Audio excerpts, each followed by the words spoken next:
Hey guys, Jack here. Stick around after today's episode to hear how new clients can save 50% on AgYield's full suite of consulting and technology for 2025. This exclusive offer is available now until April 1st. Don't miss out. Terms and conditions apply. Check out the video description to learn more.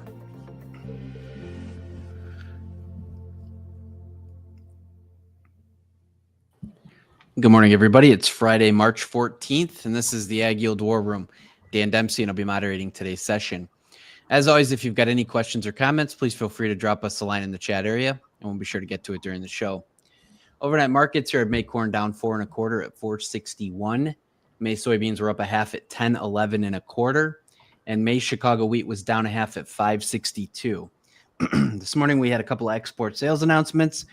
218,604 corn unknown destinations for 24-25, and we also sold 20,000 soybean oil to unknown for 24-25 also. Good morning, guys. We're going to wrap up the week here. I guess what we know this morning, it seems like there is some dissension there on the Democratic side of the aisle.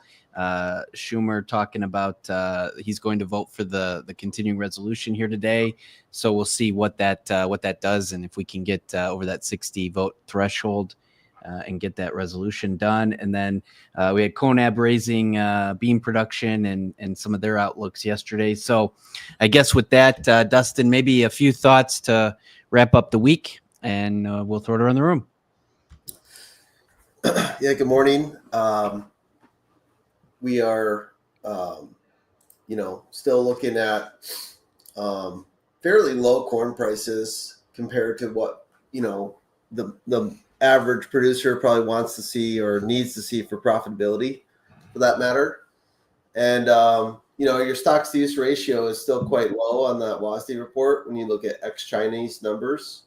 So the question is, does that supply really exist? Is China really going to drop down to 8 million metric tons of corn imports max this year? They could, but still outside of that, they're not going to turn around and become an exporter of corn. So any sort of hiccup, whether that's in the U.S. or in the safrinha crop, I still think is maybe not really priced in that well for the risk that we could have. So Argentine numbers, the Rosario estimate yesterday is almost 10% lower than the USDA number. They've had some, not perfect weather down there. There's some thoughts that the recent rains may not have helped as much as expected. That's part of the reason for their reduction again.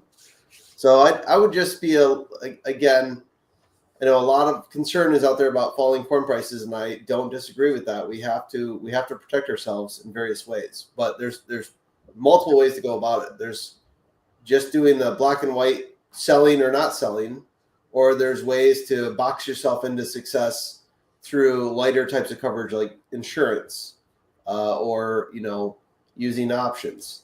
So there's not I would rather take that gray area for risk management this year. And I know I've said this like multiple days in a row now, but I continue to hear a lot of kind of black and white discussion. Like I should just sell. And maybe that will be the right thing to do, but I just think that there's a lot to play out here, and it's only March 14th, and we cannot predict the future either way. And I just know that when we're in a negative margin environment, selling too much right now may end up being a situation that I've seen in the past is regrettable. So. And Justin, real quick, maybe talk through real quick. I get asked a lot of times. I know that South America is so big, but like, where are we at in the cycle of planting, harvesting, the crop maturation? Just to give us an idea there. Yeah, it's a really big state, so it's like a country. So you think about just like the difference between Canadian corn production and the Delta or Texas here in the U.S. Right? It's like they're always planting or harvesting something almost. So, yep. So yeah, I mean, typically the safrinha crop, like, you think of it like June, July is like when it's kind of starting to get harvested. So we're getting into where it's starting to get important. like you'll be tasseling in areas, next, end of this month, early next month. But again, it's really spread out. But yeah, it'd be like, my opinion, it's kind of like June-ish right now if you just wanted to like throw a blanket statement. So, dryness is starting to become a concern. That's why I don't think you've seen the markets react too much yet. But, if you were to go put, a pattern in place, it's, because typically we start getting the dry season in, call it like second half of April for sure. So the big question, like when you have problems there, it's because it's kicked in early, right? So if it were to stay dry like now going forward, then you'd have a problem. Yeah. Oh, very good. We talked a little bit before the show, and I think there's a lot of people within the industry that are chattering about, the potential for bean cancellations and some of these things that are in response to the ongoing trade wars. But you kind of had some different thoughts on that. So what's your opinion? Yeah, I mean, I think if you look at, corn, there's just not a lot to cancel. They've been taking it because, like Mexico obviously has been the buyer, but people have needed it. Soybeans, we just haven't been selling that much anyway. And I think China's already been a buyer of whatever's the cheapest. Obviously they've, South America's been the cheapest now. You could have some cancellations. I don't know why we wouldn't be doing them now if they were going to do them. But China's always kind of played that game, and the commercials have gotten kind of wise to it over the years, right? So I just don't know that that's a good practice. We'll see. I mean, it's always going to be a fear, obviously, but I think just getting these trade things figured out, I think they've got China being has bigger fish to fry than canceling some soybeans, as far as like a strategic. I mean, I think we're in talks with, it's about Taiwan. It's about some of these bigger strategic plays, right, than beans. So I still think it's going to be an interesting point on, I saw another story today about, phase one deal with meat packers, and I think it's going to be interesting to see how that all plays out. Like, Trump hasn't really talked about it much recently. He's worried obviously on trying to get Canada, Mexico, Europe maybe figured out first, and then Ukraine, Russia. But China's going to be an interesting discussion. I think he wants to probably kind of have those other things behind him before he gets into that conversation. But we'll see.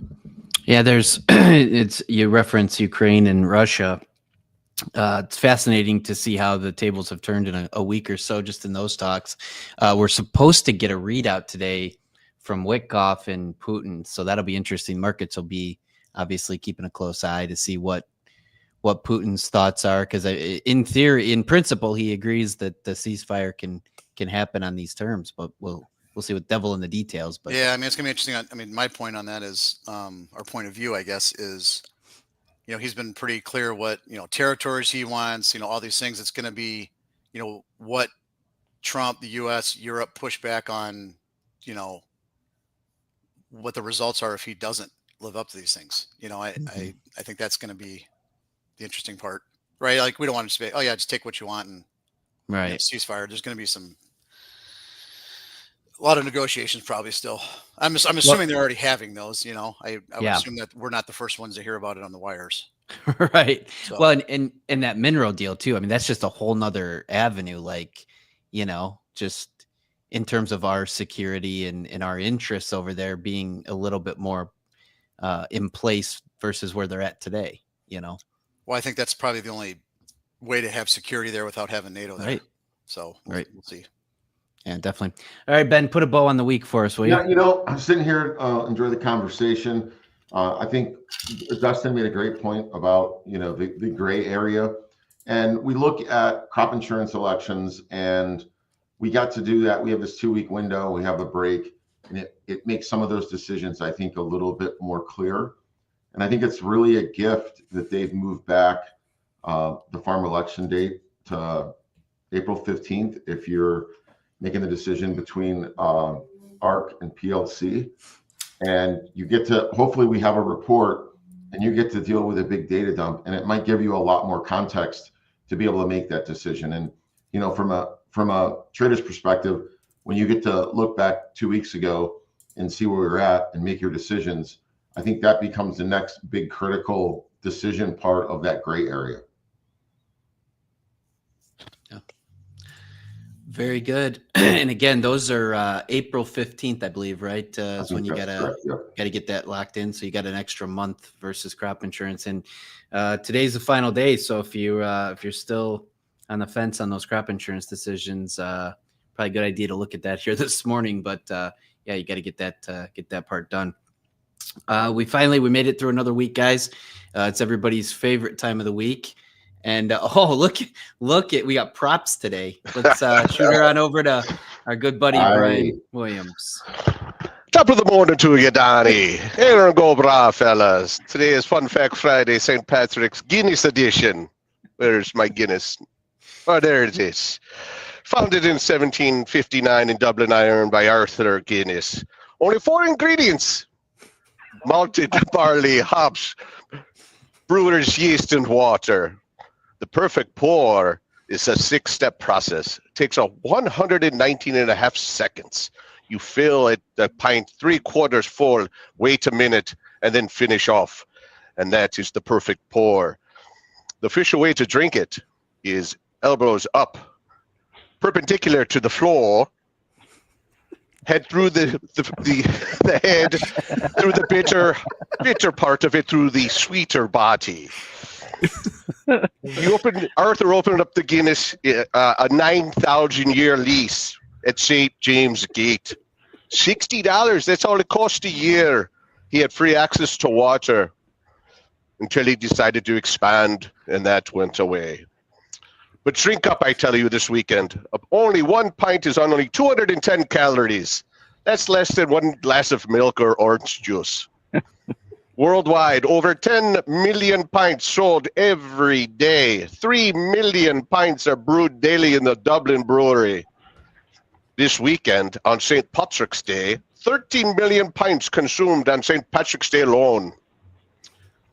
We'll get this one. In 2009, until 2009, blood donors used to get a pint of Guinness after they gave blood. I'm assuming after 2009, they were realizing there was something that was going on after that. Used to give Guinness to mothers after they gave birth to replace the iron lost. There's only a trace of iron in the glass of Guinness. And lastly, this one is for Jason. A 2000 survey, Guinness drinkers with beards trap an estimated 160 pints of beer in their facial fur. So if you're a big drinker of Guinness, Jason, you might want to shave. So I'll leave you off on that. Have a great and safe St. Patrick's Day weekend, and I'll leave you off with happy birthday, Donnie, who will be celebrating his birthday on Sunday. Oh, happy birthday. Happy birthday. Yeah, do you know Rosie O'Donnell? Oh, yeah, I hear she's coming next door. Happy Friday, everybody. Thanks, Brian. And for anybody that's got a screen share with Brian today, it should surely be interesting. The Guinness is flowing at 8:30. Very good, man. Appreciate that. Always fun. We've got, I know we've talked about it ad nauseum. For folks that are looking for a little bit of help here, want to bounce some ideas, we got a special deal going on through April 1st. Jack's got more intro in the outro. But surely with the day left to go here, if you've got some crop insurance questions or things of that nature, don't hesitate to give us a call. We'd be more than happy to help you out there. Also appreciate everybody that tunes in on a weekly basis. If you wouldn't mind, throw us a like and certainly subscribe. It doesn't cost you anything to do so. And it'll keep you up to speed on everything that's going on with AgYield and certainly keep you up to date on Fun Fact Friday, which is always great. So with that, we're doing this every day that the markets are open at 8:15 Central Time on X, Facebook Live, and YouTube Live. Hope everybody has a great weekend, and we look forward to talking to you again next week. At AgYield, we know that farmers are constantly confronted by new challenges, and 2025 is no exception. Markets are volatile, margins are shrinking, and lender confidence is in free fall. Farmers need industry support now more than ever, which is why we are offering something truly unprecedented. From now until April 1st, new AgYield clients can access our full suite of consulting services and cutting-edge technology at 50% off. This is more than a promotion. It's our way of extending a hand of support to farmers when they need it most. From precision grain marketing to innovative risk management strategies, we're committed to protecting your farm's profitability and building a stronger, more sustainable future. And together, we can weather the storm ahead. Visit us today at agyield.com or call 855-266-6241 to get started. Terms and conditions apply. Check out the video description to learn more.